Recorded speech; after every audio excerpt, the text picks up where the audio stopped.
Hey everyone, welcome back to my channel, and I want to discuss my experience after 1 year of using the DJI RS3 Mini gimbal and why I decided to, well, get rid of it and upgrade from it.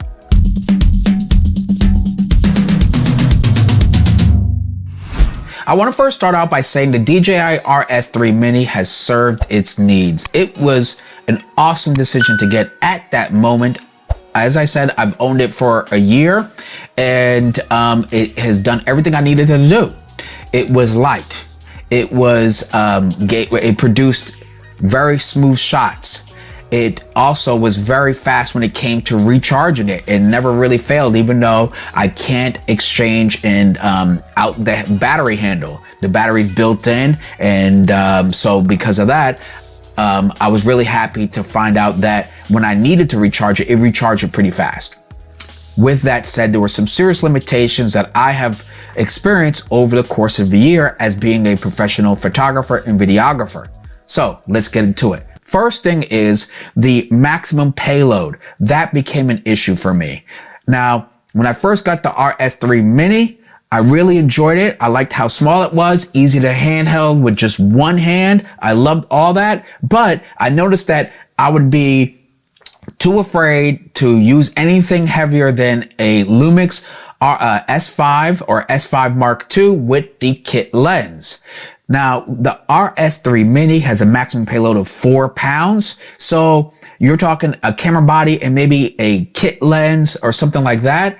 And then very quickly, you're getting closer to the 4-pound maximum load that says it is rated for. Now, the RS3 Pro has a maximum payload of 10 pounds. I have seen a Red camera on it. I have seen the FX, I think 6 or 9 on the thing, an Ariel Alexa Mini on it. Definitely Lumix S1H. And of course, the S5 Mark II shouldn't be an issue. So I've seen it carry a plethora of camera rigs on the RS3 Pro. I've seen small budget projects use it. I've seen larger commercial and film projects using the RS3 Pro. And over the year, I've been really like, dang, maybe I should have just went that route. But the RS3 Mini kept serving its purpose. But lately, I've been really eyeballing some cinema lenses. And cinema lenses, as many of you know, are very well built and heavy. So I need to make sure that my gimbal rig can handle that payload with a camera, no matter what camera I decide to use on set, and the lens that I plan on getting next year. So the RS3 Mini, because of its maximum payload, was the first obstacle I faced. So the next thing was the price. Well, you might be laughing at that because the RS3 Mini is only about $360, while the Pro is around $900 without the combo kit. And well, that is true on paper, but if you did what I did, which was a big mistake, you go with the Mini because of the low price and then realize creatively and professionally, you actually need a more, how can I say, grown up gimbal, the RS3 Pro, then yes, I wasted money. I wasted $360 because ultimately I can't creatively grow beyond the maximum payload and what this gimbal can handle, which was the RS3 Mini. So I ended up spending that money. Now I may plan on selling my RS3 Mini, but I'm thinking I may keep it as for a B cam for my assistant videographer when I'm recording for a client. But still, I'd much rather, now that I look back, have bought the RS3 Pro, and thus that $360 going toward the price of the combo kit of what I got would have been nice if I had just had the hindsight to think ahead. So I recommend doing just that. Think about where you're going with your camera rig and getting the gimbal that can handle your creative endeavors. Next thing is that the RS3 Pro fits my professional needs. And to what I was just saying, if I was thinking 1, 2, or 3 years ahead, I would have realized, you know what? I want to get more into cinematography and video production, not giving up on my photography, but I want to get more into my videography and cinematography work. Therefore, I need a gimbal that can grow with my creative style and just ideas I may have. There were times where I wanted to do a certain, not a whip pan, but definitely a panning motion. And because of the weight that the RS3 Mini is trying to hold, it would sometimes go wackadoodle and go crazy on me and messing up my shoot. I had to rebalance it and all this other stuff, just because it can't handle certain quicker turns that I think because of the payload, it had issues. Now, when I'm just doing easy tracking and simple panning, not an issue. It's just when I try to do creative things, tilt, I want to have, the lens shooting from down up and a nice tilt motion. Sometimes it would have an issue and stuff like that. And again, I think it's just because of the payload, the camera, as well as the lens, etc. And with the RS3 Mini, there's no way I'm attaching a cage to it. Now, the reason why I'd have a cage attached to it is because sometimes I may only have one camera. I want to take it off a static position, let's say on a tripod or a shoulder rig, detach the camera with the cage and put it right onto my gimbal. I would never be able to do that really, at least very confidently, on the RS3 Mini as I would on the RS3 Pro. I could keep the cage on. It's maybe another half ounce to it, or another, a couple of ounces, and I don't even think a half pound, quite honestly, and still have my cinema lens on there, have the body, and be confident that the RS3 Pro will not go wackadoodle on me as well.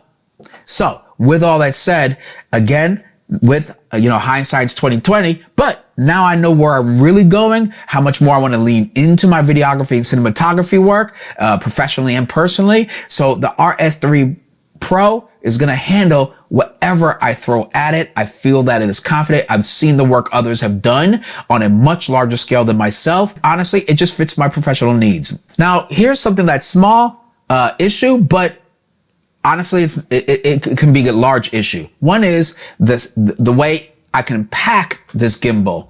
Now, they both have locking mechanisms so that it's not flopping everywhere when you decide to pack it up. But the RS3 Pro has a little bit of an issue. Let me see if I grab it. See, once you lock it up, if you can see right here, once you lock it up, it's pretty much there. I could take off the handle right here, right?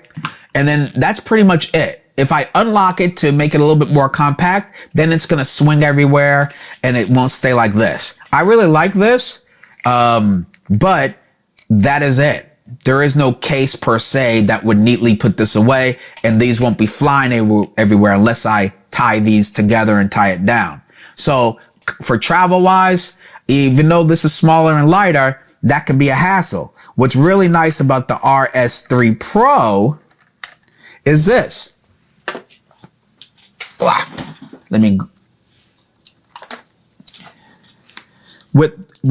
Now here with the Pro, look, it's locked up, and look at the slim profile. It's really nice. I won't have to worry about it a whole lot. I can put this, if I had to, in a suitcase. I would never, but I could find some space in my camera bag. That's for sure. It breaks down. There's 3 sections right here. I could easily break this down right there. And now look at the size of it now. Now it's super compact. Okay. Again, locked all well, together. And the battery right here breaks down. And there you go. I have the tripod. I have the battery grip right here, and I'm good to go. So it comes in 3 nice small sections, easy to transport. And when you want to be able to get clients that are, let's say, on location or destination situations, it could be for a wedding, corporate client, etc. You want to have a nice, tight, compact packaging, if you will, right? And you want to be able to be very maneuverable. Have your kit very maneuverable, especially if you're taking an air flight, like an airplane or something. You don't want to have a gazillion bags for $75 a pop. It's going to add up very quickly. So quite honestly, that was a thing for me.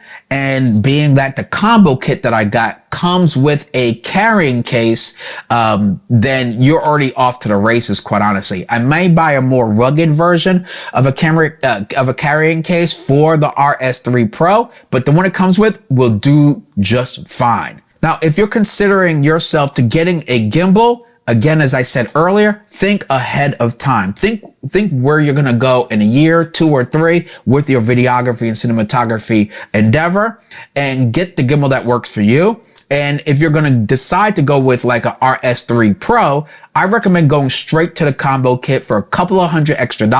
You really do get your value. It came with the briefcase handle, came with all sorts of attachments, a video transmitter, a focus puller, like everything that if you had bought separately would add hundreds of dollars to that gimbal. Just spend a couple more $100. I think it's about $250 more, and it came with everything that you possibly need for your gimbal.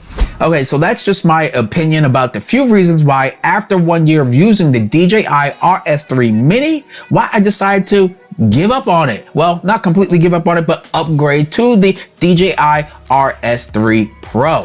And I can't say much more than I'm very excited for that purchase. I feel I'm getting my dollar's worth. Of course, I'm going to leave the link in the description section down below for you to check it out for yourself. Now, this gimbal has been out for some time. I know I'm not reinventing the wheel, got you, but I just want to share my personal experience and why I decided to get this particular gimbal for my videography needs. Now, if you enjoyed this video and you would like to see more, don't forget to press that like, that share, that subscribe, and you already know, smash that bell icon to get notifications for my upcoming content. I'm Robert Silver, and until next time, keep shooting and stay creative.